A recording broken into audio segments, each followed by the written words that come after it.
Alors aujourd'hui, on va parler de Crusaders. Donc Crusaders, c'est scénarisé par Christophe Beck, dont on a déjà parlé sur cette chaîne. Les dessins sont signés Lino Carvalho et c'est édité chez Soleil. Alors en lisant les quelques avis que j'ai pu lire ça et là, je me suis rendu compte que le titre peut diviser. Du coup, j'ai décidé de me faire mon propre avis. Alors, Crusaders, de quoi ça parle? Eh bien, l'espèce humaine a colonisé le système solaire depuis quelques générations. Les colonies sont donc bien établies et jouissent d'une certaine autonomie vis-à-vis du berceau de l'humanité. Alors, le berceau de l'humanité, pour ceux qui suivent pas au fond, c'est la Terre, hein, ok? Donc, l'action de ce premier tome se passe sur Titan. Donc, je suis venu juste avec le premier tome, hein, il y en a, je sais plus combien, qui sont sortis. 5, 6. Je les ai en bibliothèque derrière, mais j'ai la flemme d'aller voir. Bref, donc je disais...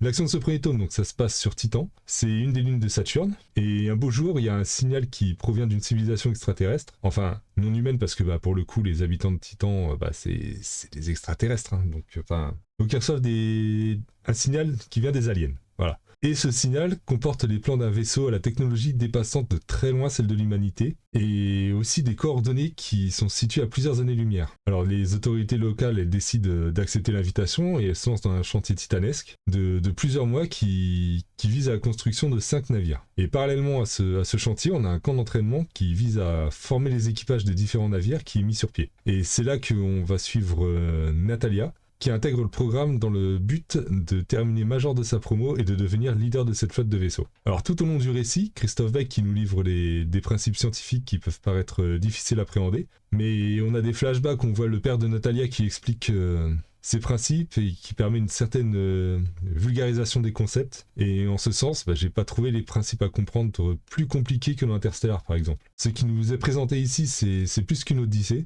Le récit pourrait tout aussi bien parler du voyage de Colomb vers les Indes, où tu l'as compris, il y a rien d'innovant, pourtant le récit est bien ficelé. Et il me tarde de connaître la suite, puisque à l'heure actuelle, les quelques volumes qui sont sortis, ça ne marque toujours pas la fin du récit. Et j'espère qu'on découvrira vraiment le fin mot de l'histoire assez rapidement, parce que j'avoue qu'il me tarde. Ensuite, niveau dessin, j'aime bien le style utilisé. Les cases sont claires, le découpage est plutôt dynamique. J'aurais peut-être préféré une petite distinction graphique entre les flashbacks et le reste du récit. Ça aurait en plus évité certaines des critiques que j'ai pu voir. Et donc, pour conclure avec cette histoire, Christophe Beck nous invite à un voyage vers l'inconnu. Pour l'instant, ça tient plutôt ses promesses. J'espère que ça va se confirmer avec les prochains volumes. Je ne sais pas exactement combien de volumes sont prévus sur ce récit. Mais en tout cas, ça promet du bon. Le dessin, sans être le plus beau que j'ai vu, c'est plutôt efficace. Ça fait bien le job. Et donc, j'attends la suite de ce récit qui m'a pas mis de nos cerveaux comme certains récits du Sir Beck. Donc comme d'habitude, je te mettrai un petit lien en description Amazon sponsorisé pour si tu veux commander sur internet pour aider la chaîne, passe par celui-ci. Sinon, si tu as ton petit libraire préféré à côté de chez toi, passe par ton petit libraire. Les petits libraires en priorité. Sur ce, je te dis à bientôt pour une prochaine vidéo. Ciao.